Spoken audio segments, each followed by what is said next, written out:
So because they were so they were Rayu to have the Mikdash between them. So the Medrashim the Sunni Mikdash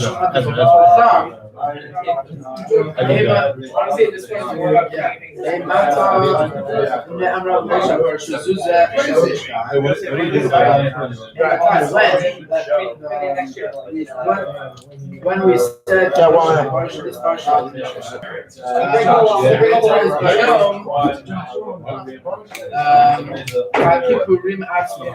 this was all talking about even though this Parshat I'm with you. Okay, yeah, well, what is the next question? Yeah, you start reading. Yeah, exactly. That's Amr removed the Beredi Shalom and moved them up order. Exactly. So, yeah, but no, this was the about why they were right to have the. Yeah, the movement is going to be off just because And now this is the. it will be done when it's your I don't want people to be distracted.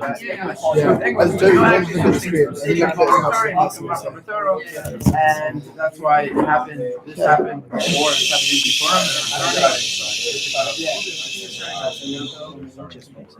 before. Yeah, we are very excited to have Ezra Cooper giving Chabra this week, and Carl, the cactus. Next week we're looking forward to hearing from Yehuda Bezna in Shana Bet, and the following week, if anyone wants to volunteer, preferably a Shana Aleph, then please do not hesitate to approach me. Yeah, everyone, enjoy. Are we done? We could go? Yeah, we're good. Okay, we'll give Carl some space. Okay, just before I start, I wanted to thank Rabbi Cutler, Jordan, and Yosef for putting on this program, as well as all the other, and Lior. Lior is my Makom mate in the special Pina in the corner of the base medrash. It's pretty exclusive, I'm not gonna lie. Anyways, a big thank you to all of them. It's a very, very special program our yeshiva has, the leadership program, even for those of us who do not directly participate, all the things we benefit. Jordan being my night Seder Chavrusa, I see how much work he puts into it, and it's not something we should take for granted. Okay, so that will get started. So there's probably we'll do mostly outside of the Makaros. I hope everyone got to them. If not, still something to take away. But there's very much a machlokas between the Ramban and Rashi. Rashi is Makor is the Medrash Tanchuma source number 2. I didn't put Rashi, but I put it as Makor. About if the Mishkan was really ideal, or if it was some form of sign of kapara or forgiveness post Chet HaEgel. So it's very, very interesting how we have something seemingly so central, especially in Sefer Shmos and really the entire story of Yetzias Mitzrayim. And the entire history of the Jewish people is really subject to a machlokas about what its function was. But in this machlokas centers around if the Torah is viewed as in correct chronological order or not. Rashi and the Medrash Tanchuma take the opinion that it is not. While the Ramban as well, he had Seder Olam, I believe, and Tanchuma Yashan also say like him in that the Torah really is in chronological order, and therefore the Mishkan really at this point is a lichatchila. It's the ideal form. The Mishkan is really what its function is. It's the culmination of all the story of Yetzias Mitzrayim. And that coming out of Egypt, Hashem saving them, taking them out of Avdos and Techerus, it's all building up to this point of the Mishkan. However, according to Rashi and the Medrash Tanchuma, it's and the Sforno also says like that. It's that the Mishkan is really just a sign of kapara post the Mishkan, and post Chet HaEgel, and really what before Chet HaEgel, the form of worship that was supposed to occur was everyone was supposed to have some form of unique worship, individualized, and then post Chet HaEgel, Hashem instituted the Mishkan as a sign of kapara. So with that machlokas in the back of our minds, we're going to go weiter, deeper into the sugya of the Mishkan, specifically into the Aron and the Kruvim, and try to get a deeper idea of what the Mishkan was all about, and then try to apply that to both sides of our machlokas, Ramban, Rashi. So clear, if you saw, the Ramban clearly takes the position of that the Mishkan was l'chatchila. At the time when I was going through the Chabura, I was going to take that as a certain route. It's not as significant, really. We're going to work with both Rashi and Ramban's shot, hopefully, if we'll make it there in time. So we're going to try to pick up the pace. But the next Makor, the Ramban, and it's really Pshat and Psukim that the Aron is the essential aspect and component of the Mishkan. It's in the Kodesh HaKadoshim. It's the first vessel mentioned in the Psukim.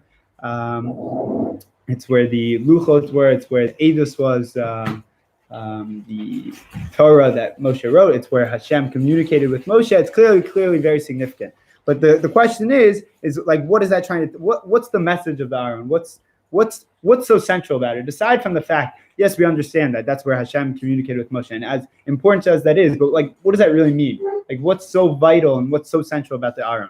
Something I want to talk about in the next few minutes. And I wrote here, keep in mind the different reasons for the significance of the Kruv, and that's really what we're going to focus on. So the first, we'll look in source number 5. The Ramban talks about that the wings on the Kruvim, the English has cherubim. I say Kruvim, elu ve'elu. Do as you so please. Kruvim just sounds much better to my ears. But the Kruvim here are described as the bearers of the glory of God. I'm not really sure what that means. I like in the art school Ramban, they always talk about how this is the part that no one really knows what it means, and there's hints of Kabbalah, so they don't like to explain it. I always find that very amusing. I'm not sure why, but it's amusing to me. But so I'm not going to elaborate on that. I think for us, it shows that there's a very, very unique and deep significance to the Kruvim. But I'm going to elaborate on some other points about the Kruvim, and also, but important to recognize that there is a very, very deep significance to the Kruvim and the Aron Kodesh, Kedusha, that we can't really put our minds to. So we'll go to the next source and some other Achron and some other Mefarshim on Chumash who explain what they believe the symbolism of the Kruvim were. So the Gemara in Chagiga talks about, just look at the bold part of the Makaros, because everyone knows that's really the only part I want you guys to look at. But yeah, anyways, okay. But the fit, we've heard this idea. I think a lot of us have heard this idea in maybe growing up in elementary school, public school, day school, yeshiva school. I don't know, wherever you went to school. Maybe not in public school. I don't know. Elu ve'elu. One is the face of an adult, and the other is that of a child on the Kruvim.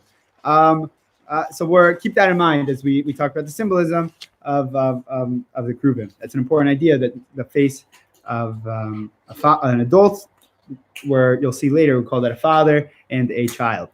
So now I'm going to do really outside. I think they're really, they're like three approaches to how we view the Kruvim. And they're really all centered around the idea of Torah, but with different aspects and different points of emphasis. The first one is actually not on the Makaros sheet. It comes from the Rashbam and the Chizkuni. They focus on the angelic nature of the wings of the Kruvim, and that's symbolizing that like Torah is mina Shemayim. And that in every way, Hashem gave us Torah, which is something completely from Shemayim, and put it in this world for us. And that being a central aspect of the Aaron and the Kruvim, and that being the point of communication between Hashem and Moshe, it makes so much sense. That would be the center of everything. The culmination of Mitzvah Mitzrayim being that Hashem gave us the Torah Shemayim to use that in this world. That's one. That's approach A, or approach one. The second approach is also centered around Torah, but a different emphasis. It comes from the Kli Yakar and Rav Hirsch. I called it the protection and peace approach. It does sound like a resolution to resolve the Middle Eastern politics, but for our purposes, it's what the Kruvim and the Aaron were, which I think is definitely a more holy venture. But the protection and peace approach, if you look in the Kli Yakar, he talks about the importance of peace when teaching Torah, and those who love Torah, how they come to a state of peace. And Rav Hirsch talks about that the Kruvim, their position and what they did, their function themselves is a symbol of what we are supposed to do, how we're supposed to guard the Torah, and by that same virtue, Hashem will guard us, and the Torah will protect us. And that will be Hashem brings the Geula through us as we create a place for Hashem in this world. Very, very important idea there. And the third approach is really the idea of love, the idea of connection between Hashem and his people. That's really Rabbeinu Echaya and the Gemaras in Yuma explain. Rabbeinu Echaya says very clearly about the symbolism between the father and the child. That the faces, that this is all about God's love for Israel, like the intense love of the father for his child. So really, though, as I mentioned before, that they're really all focused on Torah. I think more connected, they're all really revolved around this idea of love and connection, hence the title of the Chabura, love. I assume you all figured we would get to this point, but it's a very, very, very important yesod and idea, and really what the culmination of Mitzvah Mitzrayim was, at least according to the Ramban, about that the Mishkan and specific, if you think about the Mishkan and then the Aaron and then the Kruvim, this is like the focal point of everything. And it's this idea of love. And if you think about it, love culminates all these approaches because Torah is God's gift to us to help him bring him into this world. And if you think about protection and peace, the peace, the idea of fulfilling God's will in a peaceful way, and that keeping his will, it not only protects us, but it brings peace to the world. And that it's morality, it's everything, it's building blocks to God. And then the idea just of love in general, the idea of connecting to HaKadosh Baruch Hu. And I think just the Gemara and Yuma, the 11th source really, really helps narrow and pin down this idea, this very, very important idea of love. I heard this from Rabbi Turetsky from Shalavim on a recording on YU Torah, and he said the following that I'm going to say. He said he heard from a Talmud Chacham who cries whenever he tells the following. Hopefully, I'll be able to contain myself. It is a very we shouldn't belittle it. It's a very, very meaningful idea. When I say we, I mean I, not you. You guys aren't belittling. You would only be. I'm a little sarcastic. Okay. Anyways, but the last Makor, he said Reish Lakish says that when the Gentiles destroyed the second temple and entered the sanctuary, they saw these drawings of cherubim clinging to one another. And the question is we've heard this idea when we were younger, I'm sure, is that when the Bnei Yisrael had a good connection with HaKadosh Baruch Hu, the cherubim would look at each other. And now, and now the Beis HaMikdash is being destroyed, which l'chora means Bnei Yisrael did not have a good connection with Hashem. Yet the cherubim were not only looking towards each other, but they were embracing. So what's going on here? So this is actually the Ritva's question. The Bnei Yisachar answers in the name of the Maggid of Mezrich that really what was happening here was that Bnei Yisrael was about to go to a galus that is still lasting till today. And what Hashem was telling to Bnei Yisrael was that like a parent giving his child a hug before maybe they go off to Israel, before they go off to college, before they go off to wherever, before a long, maybe difficult, maybe arduous journey that he's holding on. That final embrace before they go to Galus, which is just a tremendous idea, and I think really brings to brings to focus what this idea of love is all about. And I think to bring this back to our original machlokas, and we'll conclude with this, is that if you look at the Ramban and his approach to what the Mishkan was, it was about the culmination of Yetzias Mitzrayim. And Yetzias Mitzrayim was all about coming to this point of having the Mishkan, having this point of love, having this point of connection of Torah, of being the building blocks for Hashem in this world, building his Kisei HaKavod through love, through Torah, and through connection. That's what that Mahalach is about. But if you look at Rashi in the Sforno, in the Medrash Tanchuma, what that's all about, in that the Mishkan was really a form of kapara, a form of tshuva, I think that goes hand in hand with the Talmud Bavli Yoma here in Nandala and Beis, that Hashem, before the Beis HaMikdash was destroyed, showed that embrace, showed that love, showed that connection, that his desire, that regardless of the actual circumstances, his love goes beyond all of that. And it's the same thing with the Mishkan, that regardless that Bnei Yisrael sinned, that they Bnei Yisrael sinned with Chet HaEgel, he still wanted that connection. And he still wanted that connection. And the Mishkan was predicated on the fact of tshuva and tshuva out of love. And that his connection and his love for us will not be stopped by anything. We should all be zochet to internalize these ideas of love, of making it the culmination, as well, recognizing tshuva from Ava. And yeah, it's right. Wow.